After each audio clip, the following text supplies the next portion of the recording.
తెలంగాణలో సంక్రాంతి అంటేనే శీతాకాలంలో వచ్చే అతిపెద్ద పండగ. సంక్రాంతి పండగ పిండి వంటలు. గతంలో ప్రతి ఇంట్లో పిండి వంటలు ఇంట్లోనే ఎక్కువగా చేసుకునేవారు.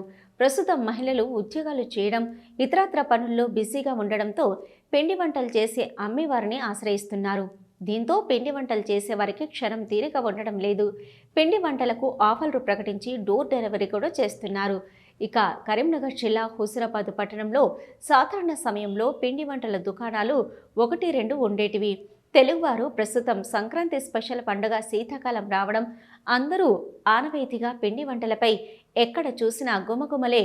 గతంలో కంటే ఇళ్లలో ఆసక్తి చూపడం, పిండి వంటలు చేసే తీరిక ఉండకపోవడంతో పిండి వంటలు చేసేవారి సంఖ్య పెరిగింది.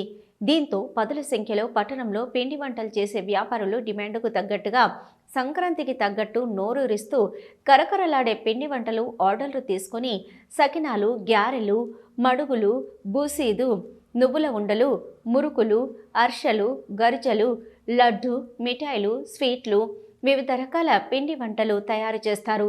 గతంలో కంటే ఇప్పుడు ఇళ్లలో పిండి వంటలు చేయడం తగ్గిపోయింది. ఇలా ఏది కావాలంటే అది తయారు చేస్తున్నారు. దీంతో అటు పిండి వంటలు కావలసిన వారి సంఖ్య పెరగడంతో పిండి వంటలు చేసేవారికి తీరిక ఉండడం లేదు. పిండి వంటలు మా వద్ద నుండి విదేశాలకు సైతం పార్సెల్ కూడా పంపుతున్నారు.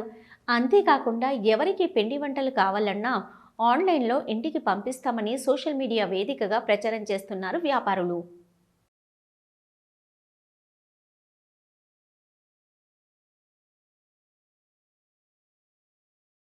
నా పేరు పల్లవి. మాది కరీంనగర్ జిల్లా హుజురాబాద్ గ్రామం.